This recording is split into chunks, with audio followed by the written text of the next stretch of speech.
Hey there, this is R.A. Manard, Mitra, and I'm for Monks of the Way, answering a question. I do appreciate you having to listen real quick. It's just me and the tree at the moment, and after that, I will promise to show you some ducks. Pretty awesome. But first things first. What did Buddha have to say about life after death? It's a big question, and I want to cover the basics that are in the teachings about it, but I can't get into super detail, but I think that's okay. I can quote some sutta, some texts for people to look at. First of all, did he say it's a real thing or not, life after death? Yes, he did. All right, then. We're done. No, we're not done. Just kidding. Where do we go to and why? That's probably part of the question also, although it's not really specifically mentioned. What does Buddha say happens when somebody dies? Well, he says that you're reborn into another life unless the desire to go back to living is removed. So there's that. That I know of, all forms of Buddhist sects do agree that if a person attains enlightenment, that they don't come back to be reborn into the physical world. Buddha says there's another world. We'll get to that in a minute. Buddha's the only known source of the concept of being born again while alive. That's an associated concept. He mentions this in the Finger Garland talk that he gives, and Finger Garland was a pretty exceptional fellow, worth looking into. Then there are other traditions that started the born again thing, Jesus and a couple others later on after Buddha. It's an interesting concept. In Buddhism, there is a continuous cycle: life, death, rebirth, and one of the primary goals of Buddhist practice is to become free of this cycle. Physical life is a dumpster fire. It's awful. Not that it's all awful, but if you're going to live, you are going to suffer. It's never going to be paradise. There's always going to be anger and fear and sadness. Life is suffering once again. It's also bliss, but no one's clamoring to figure out how to get rid of the bliss. So that's really not part of the teaching, not part of what we're dealing with here. And that kind of goes into the next thing that I want to mention. A mindful person is going to ask themselves, quite often probably, does it matter? What can I do about it? What's best? Now, in the context of life after death and a person's everyday Buddhist life practice, generosity, righteous conduct, giving assistance to people in your life, doing blameless deeds are the highest blessings you could create for yourself and others. And that goes for being in this life or a different life. Wouldn't matter. So there's that. You should be doing what you're doing, whether there is an afterlife, whether there isn't, whatever you expect. And I'll include several teachings that people can take a look at once again. Buddha did often refuse to talk about life after death.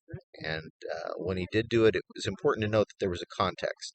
It was either in the context of interrupting, repeating cycles of suffering, or how it really didn't matter within their life practice. He called a successful life practice the holy life. Buddha says, why do I not talk about these things? That's because they're not connected with the goal. They're not fundamental to the holy life. And it really seems memorable to monks and lay followers alike that he refused to answer the question, does Buddha exist after death? Okay, well, he was trying to keep his teachings on message. He didn't want to have a saying about everything and answer all of life's questions. It really wasn't about that for him. And it's true also that Buddhism does, in general, and all the sects, I think, claim an unchanging self-image or soul. But that doesn't mean that you don't exist, saying that you don't have an unchanging soul. It just means unchanging. It would have been pretty hard for Buddha to rally people together with a message of you don't exist. And it wouldn't be sensible. Now, the nature of existence is change, though, and I think we all know that. And what we are today is already extinguished tomorrow. We are not the same this year as we were 10 years ago. And Buddha taught that this ego, this self-image, the way we understand ourselves is incorrect. And it's not that Buddha said, no, that you don't exist. It's or that you're going to cease to exist. It's more that he's saying that you never existed as you understood yourself to exist. The existence you thought was real. In fact, Buddha was very vocal about there being so much more to reality than the regular person can even imagine. He says that there's actually another world, like I said, and he holds the view that if a person says there is no other world, then they have the wrong view. They have the wrong grasp of truth, of reality. It's super clear that Buddha had a superior understanding to many things, fabricated a lot of teachings out of nothing, or rather, made those teachings when those concepts didn't exist that we know of. We could take a few minutes to unpack a sutta on achieving happiness, what we should be doing anyway. I'm not sure we should really go there because we want these videos to be short, to the point. But the Maha Mangala Sutta is one of those that I will include here. And 1, 2, 3, 1, 2, 3, 4 more. Definitely. Now, if you want more detail about something, certainly ask a more specific question, and I'm glad to get on that and give you references like this to those concepts. If you look in these references, you'll see the concepts I'm talking about, and you should see them very clearly. If you want daily Buddha quotes and you have an Android phone, I have a phone application that has Buddha quotes. It's called Ask Buddha at the Google Play Store. You get some Google quotes. It's got a meditation timer, a little notepad in there, and you can ask questions. I don't know what media you're seeing this on, but please go ahead, like, follow. What are the other things a person can do? Let's see. You could give a review, a 5-star.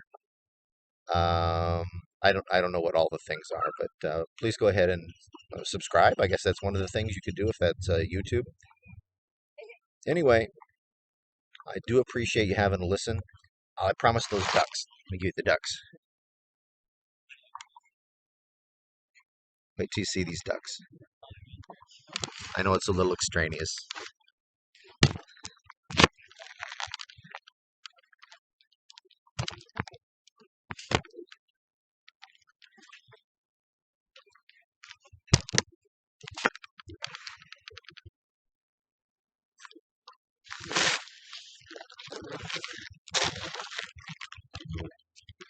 Quack, quack, quack, quack, ducks. Quack, quack, quack.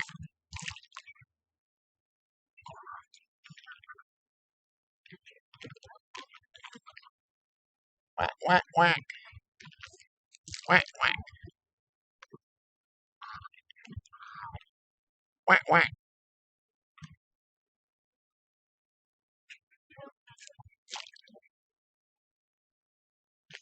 Oh, shoot.